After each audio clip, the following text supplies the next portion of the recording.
Hello everybody and welcome to this AWS video from the Information Lab. My name is Peter and in this video I'll be covering the basics of configuring the AWS CLI.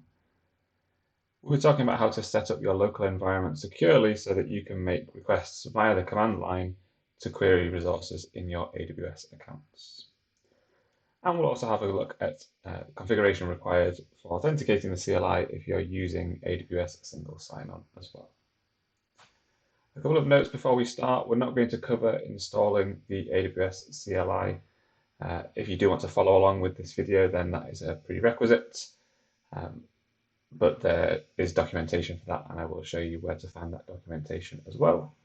I am recording this on a Mac as well, so if you're on a different operating system, there may be some small differences. You will find that the core concepts are the same, no matter which environment you're in. Also, the focus of this video will be the CLI tool itself, but I do want to mention that the same setup can be used to authenticate when using the SDKs as well. So if you're coding in Python or Node or whatever. So let's get started. And the first thing I do want to show you is that documentation page. So these are from the AWS docs themselves. We can see here a very detailed set of pages for what is the CLI, the command line interface, how to get started, how to install it, and so on. And really everything that we'll be focusing on today is in this configuring the AWS CLI section. So if you want to come back and read this after the video, then yeah, this would be my recommended place to come and have a quick read of what's going on from AWS themselves. So then what do we mean by the CLI? You may have seen already that in AWS you can use the console to interact with those resources, such as S3, as we have here. We have just a list of the buckets in our S3 account here. You'll see I've set up 3 demo buckets. But the console isn't the only place that we can interact with these resources or query these resources. We can also do that from the command line. So an example of doing that in the command line, if I just open up my terminal, might be the AWS S3 ls command. So that is querying specifically the S3 resource, and ls is the command to list the buckets. Now if I ran that command and I had my configuration set up correctly, then it would list me the buckets. But as you can see, this is a new install of the CLI, and I have been unable to run the command because I can't locate the credentials. So that's really what today's video is going to be about. How do we set it up correctly so that we can have this running properly in a number of different accounts or for different roles or different resources that we need to use.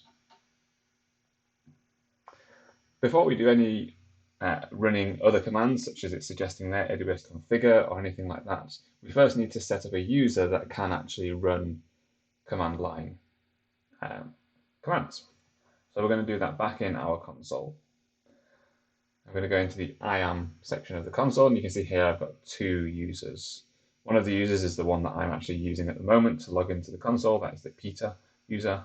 And I have this demo user set up as well. As you can see, no activity, no password, and so on. So I need to set up some credentials for this user. Once I click into the user, I can see that the permissions here are admin access at the moment. That's fine, should be able to make any of the calls I need to from the command line. And in the security credentials section, I can see that console access is disabled. So that's fine, I can have a user here that doesn't have access to the console but can run CLI commands. And in order to do that, I need to have an access key for this user. And you can see at the moment, I don't have any access keys, so I need to create an access key here. I'm going to click that and I get this little pop-up. The key thing here, the first note to make, is that we do have a warning here saying the information shared when we create an access key is secrets. So if I was to share this information on GitHub or on a website somewhere, then people will be able to use that to have admin access to this account that I'm currently in. So a key note there is don't share this information once you've created your access keys. If other people get this, then they can make all the same requests and queries that you can of your accounts. I am going to actually share these during this video, but I will be deleting them very shortly after I finish recording. So you can see here in the interface, I could copy and paste the access key ID and secret access key from in here. But for now, I'm just going to download that CSV file, save it to my downloads folder, and just going to jump back into my terminal and have a quick look at what that looks like.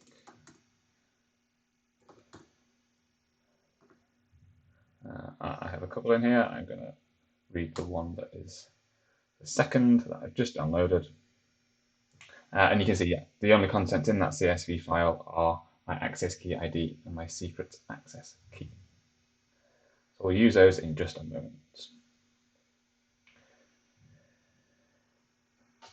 As it mentions here, we can configure our credentials by running the AWS configure command. So that's how we'll get started. So I have a slide here just quickly summarizing that command. That's the quickest and easiest way really to set up these configuration items so that we can start using these commands to query AWS. It's going to take us through a setup process asking us for some information. And then at the end, it will create two files where it stores that configuration information. So let's go and actually run this. If I go AWS configure and hit enter, first thing it's going to ask me for is that access key ID. So I can copy that out of my CSV that I just read into the terminal there. And I can do the same thing in the next step for my access key secret, or secret access key. Again, hit enter once you've entered that, and it's asking then for a default region name. So this is just the region that if you ran a command with the CLI, it would by default go and query the resources in that particular region. We can specify the region in the command itself, but this just gives us a default to use. If we don't enter anything in there, it will default to US East 1. Output format, again, we're just entering a format for how the results of our queries will be returned to us, and we can just type text in there. For that, you have options such as table or JSON or YAML as well, if you did want to change them. So text, nice and simple, it's just going to give that response back as text. Hit enter, and then essentially we've finished configuring. If this was, we just had a single account with a single user that we wanted to set up for configuration, we've pretty much done all the configuration we need now, and we could actually go ahead and run AWS S3LS, and we'll see that this is now configured, and I see those 3 buckets that I saw when I was looking at the same page in the console. What is actually done behind the scenes? What does that actually mean when we run that AWS configure command? Like I say, it's created 2 files, and those 2 files are going to store those bits of information that we've just entered. The files are stored, if you're on Mac or Linux, in the home folder and then the .aws folder within there. If you're on Windows, it's going to be in C users username and then again .aws. They're the defaults. You can change those if you wish, but if you're just setting this up for the first time, that is where you will likely find these particular files. And there is 2 files that we might want to have a look at, or 2 files that it's going to create, and we will have a look at in a moment. The first is the config file. So this is the file where we store our non-sensitive information. So things like the region, the default output format, etc. If we did put these on GitHub, or we did version control them and make them a public GitHub repository, then it's not a big deal if someone knows the default region that we're using. The second file is the credentials file, and this is where it does keep that sensitive information. So as we've seen a moment ago, the access key ID, the secret access key, those things that we don't want to be sharing with anybody, they are our secret information, and we keep those in the sensitive credentials file. So the differentiation there, config, non-sensitive, could potentially share. Credentials, we want to ensure that nobody else gets access to this credentials file. So let's jump into my Finder here.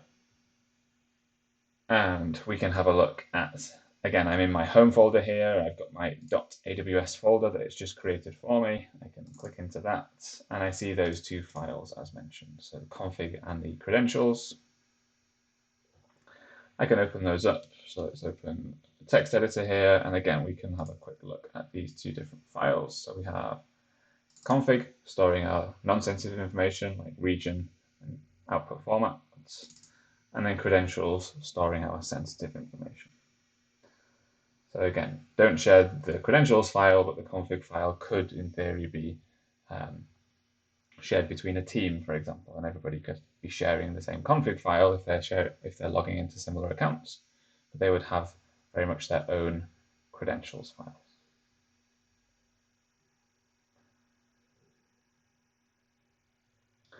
Another thing to note in here is that we have created a default profile at the moment. So you can see here in the credentials, we have this label of default above our two entries, or our two values, and the same thing in config, we have the default. So if we were running just AWS LS, it's going to use the default profile. The nice thing here, though, is that we can actually have multiple profiles within our config and credentials files, so that we can very quickly and easily switch between accounts or switch between roles within an account, so that we can get to the exact information and resources that we need to.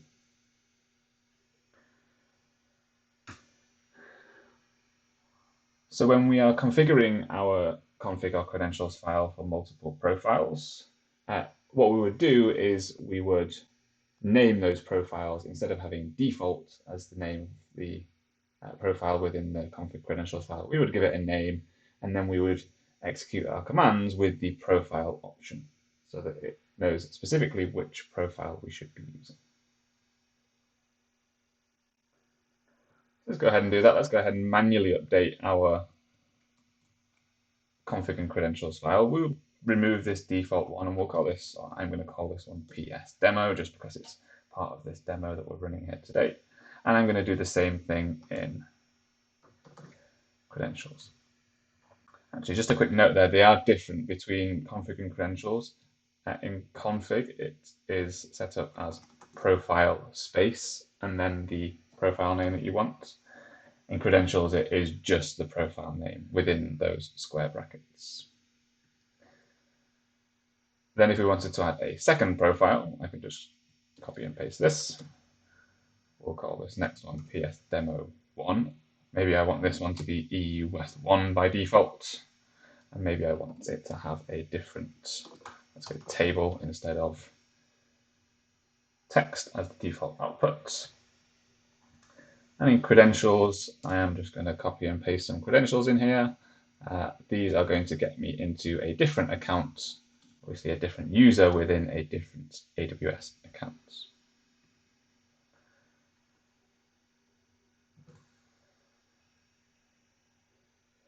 So now I can run, again, AWS S3 LS with the profile option. So that's -- profile, and then a space, and then the profile I want to use. Let's use PS demo. And that again is using the same things that I was using with default earlier, and then returning those from my kind of main account that I'm using here in this example.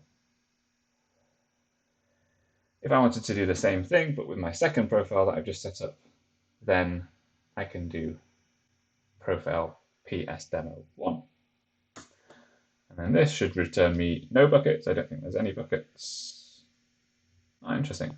That second profile that I was running doesn't have access to the S3 list buckets operation, so it's not returning the buckets from me. A command I can run just to make sure that that is working, and something that I'll share at the end of this video is a command called AWS-whoami. So this isn't a built-in command in AWS. This has been built by the community, by Ben Kehoe. And this is a useful tool here for essentially returning information about who you're calling the command as. So let me just clear that out actually for the moment. I'm going to run that with, again, profile PS demo. And it's going to return a little bit of information about the account ID I'm connecting to, the region I'm using, the user I'm using as part of this as well. And then if I run this as psdemo1, we should then get different information. So I will run that again. And you see this time, the account is a different account number.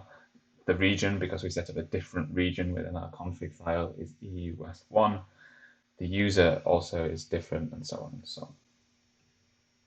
So yeah, a handy little function, or a handy little application, or command line application there, the AWS Who Am I, and I will provide links to that at the end and also in the description.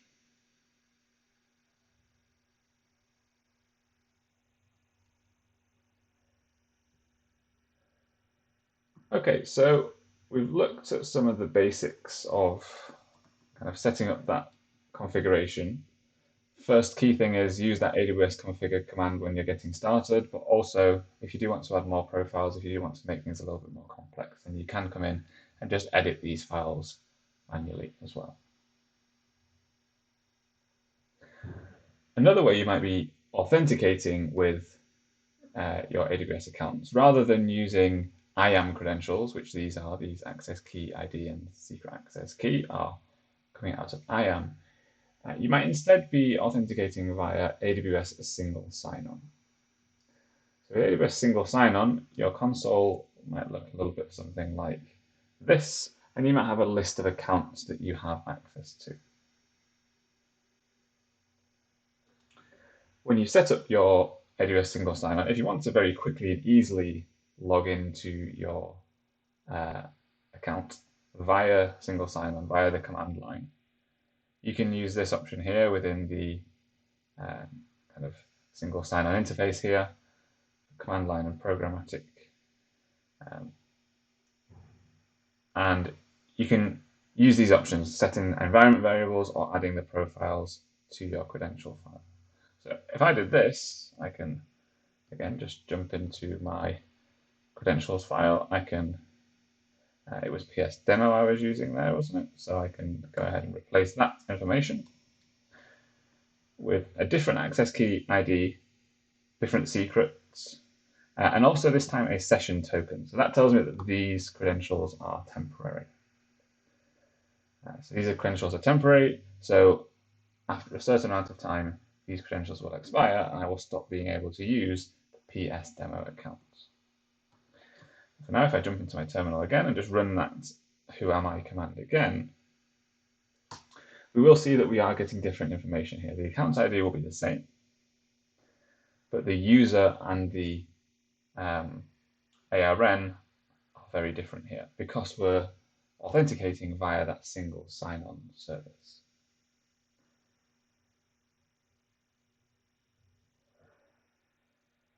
So you can see that instead of a user being provided in my who am I information here, I'm getting a SSO role. I'm getting a role session name, so Peter would be the user logging into SSO. And my ARN is also very different. It's telling me I'm assuming a role, which is an SSO reserved role.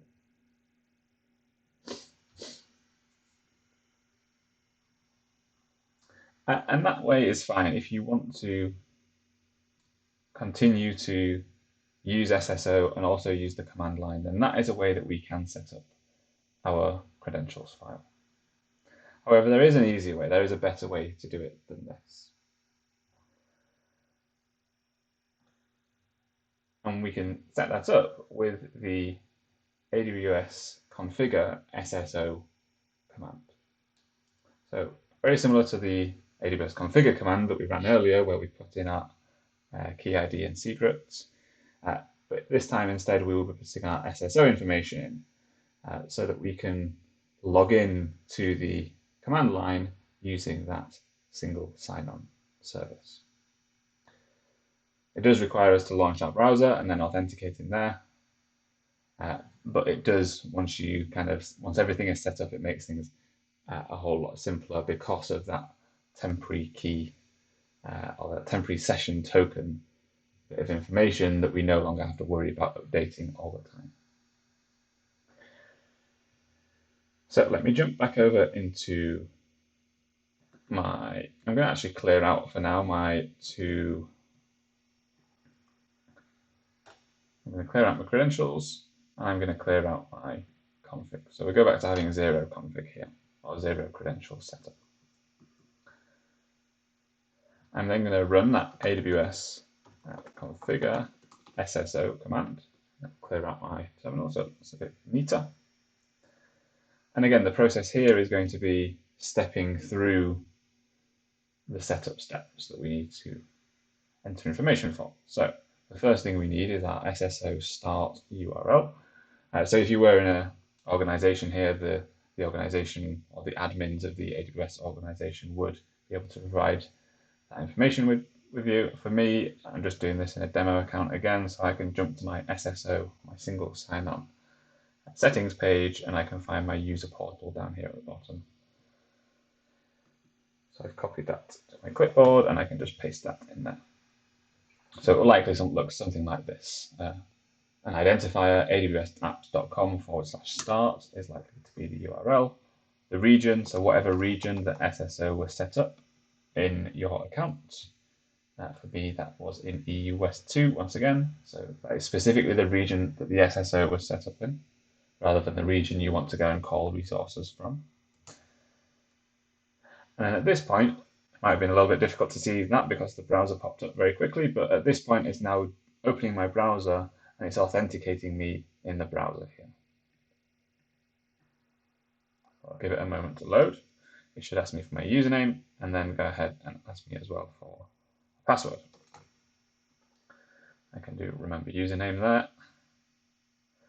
I can paste my password into there, and I will leave this as selected that box at the bottom that says this is a trusted device, so that I don't have to keep redoing this authentication every time I want to log in with SSO.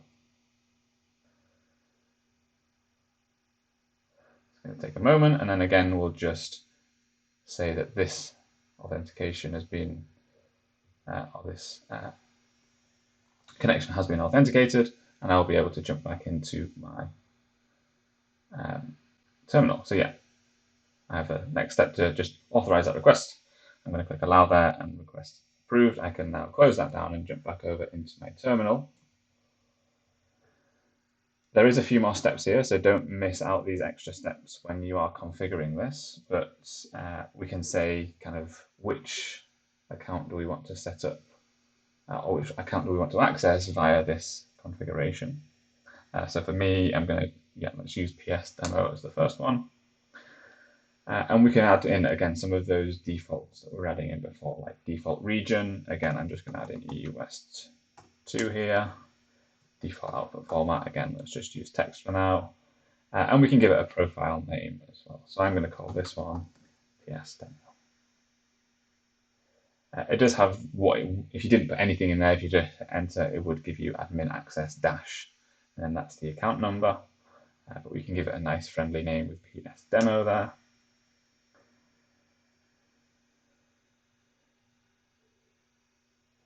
And then again, if I jump back into my config file here, we'll see that like with the normal AWS configure command, this has added some entries to my config file. So it looks a little bit different this time. We've still got our region and output, which we set up last time, but this time we have these 4 SSO entries: the start URL, the region, the account ID that this specific profile will log into, and the SSO role name as well. So you'll actually see if I go into my browser again here, the role name matches up with the available roles I have to log into this account with. So I have admin access, I think, on all of these.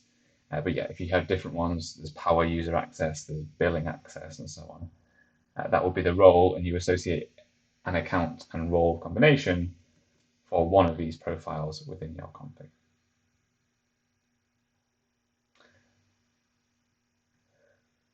You'll also see that in the credentials, we have nothing. So no sensitive information being stored. all the information is being stored in the config, and then the authentication is being done via that opening of the browser. If I just jump back into my command line once again, we can pretend we've set this configuration up previously and we're all ready to start using our AWS command line. We can start using or requesting information from resources. I could go AWS SSO login, and then I could specify a profile, which could be PS demo. That's going to log me into that particular profile. Again, we'll see that same behavior where it pops up the browser.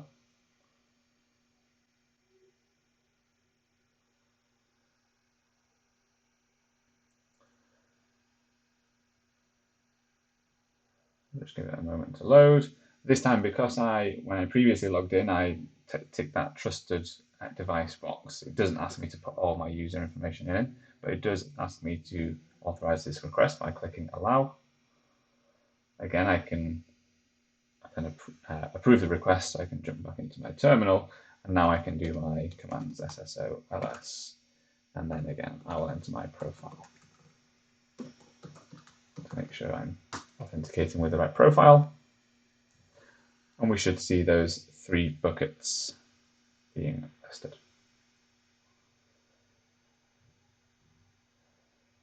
A quick note here, if you do want to use the same profile for multiple commands in a row and you don't want to have to keep adding that -- profile into the command, we can set the environment variable as well. So we could do that with an export.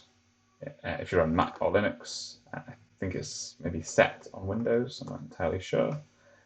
But I can just go, the environment variable of AWS profile is now being exported as PS demo.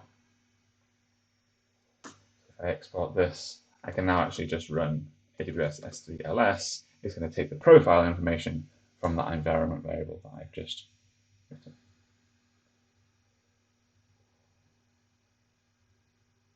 And we get the same result.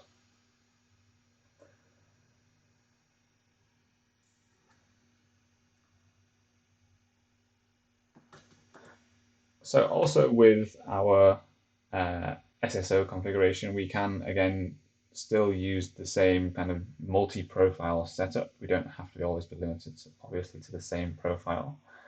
So if I wanted a second profile that's using the same single sign-on URL. So if you remember back to my interface in the browser, I had 3 different accounts that I could potentially access here. PS Demo, PS1, and PS2. I'm going to now set up the connection for PS Demo 1. So I just need to copy that account URL out of there, jump back into Visual Studio, and copy it into this second profile that I'm creating. So now I have 2 profiles, one that will log me into the PS Demo account, one that will log me into the PS Demo 1 account. These do happen to be set up with the same role name as we had to look at a few minutes ago, and I could again, if I wanted to use EUS1 in this second account, and maybe my outputs should in there be table rather than text. I can set those up differently as well if I wish, or they could be set up the same, doesn't really matter. And then if I jump back into my terminal, let's run the AWS Who Am I. I'm going to run it without a profile because if you remember, my environment variable is set to run that with PS demo as the profile. So this should return me my PS demo information. That's correct, it's the account that ends in 2874. I run the same command but specifying a profile, PS demo 1.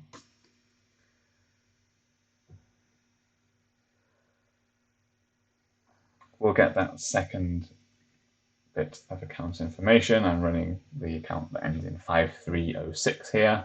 I've got my EUS1 region because I set that in my configuration file and so on. Now note there that I didn't have to use the SSO login command again. So if you have multiple profiles and those different profiles use the same start URL, same SSO start URL, you only need to log in once and then you're authenticated for a period of time, and you can log into multiple different profiles within or across those different accounts as long as they're using the same start URL.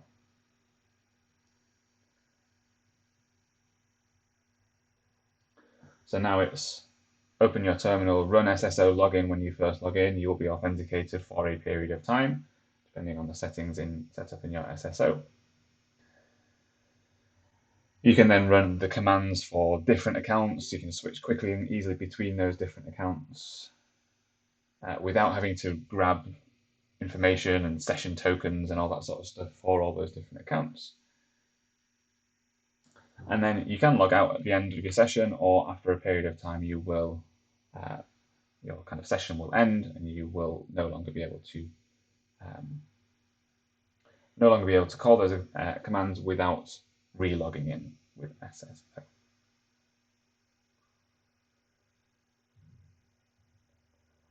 So this process, this kind of workflow here, is the one that I found is easiest for me. I can quickly log in and I can run those commands without having to go into the browser and then copy out those command line or programmatic access sections. I could copy out my environment variables and paste those into my terminal. I could update my files with this one.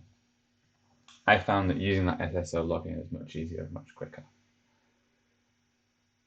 It just pops up the browser window with the request approval, and then you're ready to run.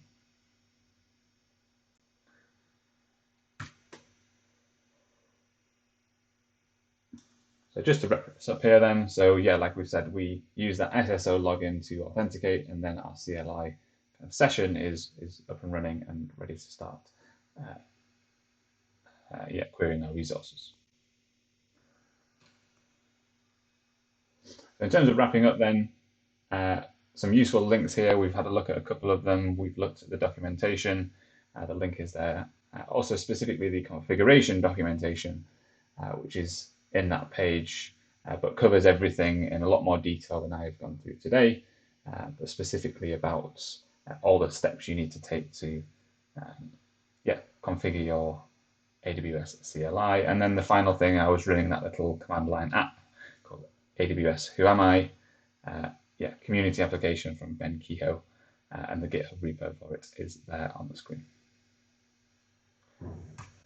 So thank you very much for watching. Thank you for watching to the end. If you did find this interesting, then please subscribe to the channel and check out our previous or previously uploaded videos. Once again, thank you very much for watching, and hope to see you in a future video.